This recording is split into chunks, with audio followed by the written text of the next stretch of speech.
Saya Philip Karma. Saya karena menyuarakan hak rakyat Papua untuk merdeka, di mana selama dijajah Indonesia kami mendapat perlakuan yang rasis, diskriminatif, dan juga banyak pembunuhan. Dan sampai sekarang ada orang yang diculik dan kita tidak tahu ada di mana. Jadi untuk itu saya bersuara untuk orang Papua.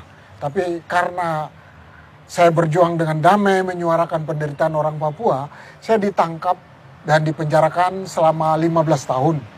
Jadi divonis penjara itu 15 tahun. Dan pernah ditawarkan gerasi oleh Menteri Hukum HAM zamannya Pak SBY, saya menolak itu. Karena kalau saya menerima gerasi berarti saya mengakui bahwa saya salah. Ini negara demokrasi, berarti kalau kita hanya berbicara secara damai, tidak membuat kerusuhan, sebenarnya itu wajar-wajar saja, sah-sah saja. Tetapi untuk hal yang damai ini saya dihukum 15 tahun. Makanya saya menolak gerasi, juga remisi yang diberikan. Zamannya Pak Jokowi ditawarkan gerasi lagi, saya menolak itu. Amnesti pun saya tolak. Saya katakan kalau mau dikeluarkan, ya keluarkanlah. Pemerintah menyatakan menyesal bahwa salah menangkap saya dan harus membebaskan saya. Tetapi yang terjadi malah saya dipaksa keluar di eranya Pak Jokowi. Jadi mereka menghitung bahwa remisi yang saya dapat, yang seharusnya 2011 saya sudah keluar, tapi saya menolak remisi, lalu ditambah dengan remisi dasawarsa tahun 2015, itu mendapat 3 bulan. Dengan itu saya dipaksa keluar dan saya menolak itu. Karena saya merasa, loh saya tidak salah. Dalam sebuah negara demokrasi itu sah-sah saja. Tetapi negara tidak mau mengakui bahwa negara pernah salah.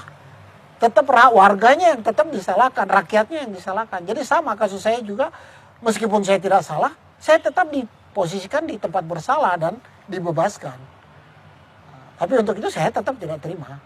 Selama ini informasi tentang Papua ditutupi supaya orang di luar Papua tidak mendengar apapun yang pihak pemerintah ataupun TNI militer lakukan, TNI Polri lakukan terhadap rakyat di Papua.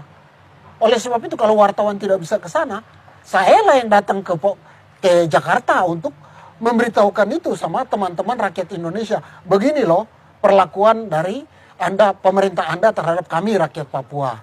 Supaya teman-teman di Jakarta mengerti, karena saya percaya banyak orang di Indonesia punya hati nurani. Mereka berani mengatakan yang benar itu benar, yang salah-salah. Jadi kalau mereka tahu apa yang terjadi di Papua, otomatis mereka akan berpihak kepada orang Papua bahwa itu tidak benar apa yang dilakukan oleh aparat pemerintah di sana. Perlakuan tidak manusiawi, dibunuh dan sebagainya itu tidak benar. Orang bersalah harus ditangkap, diproses lewat pengadilan.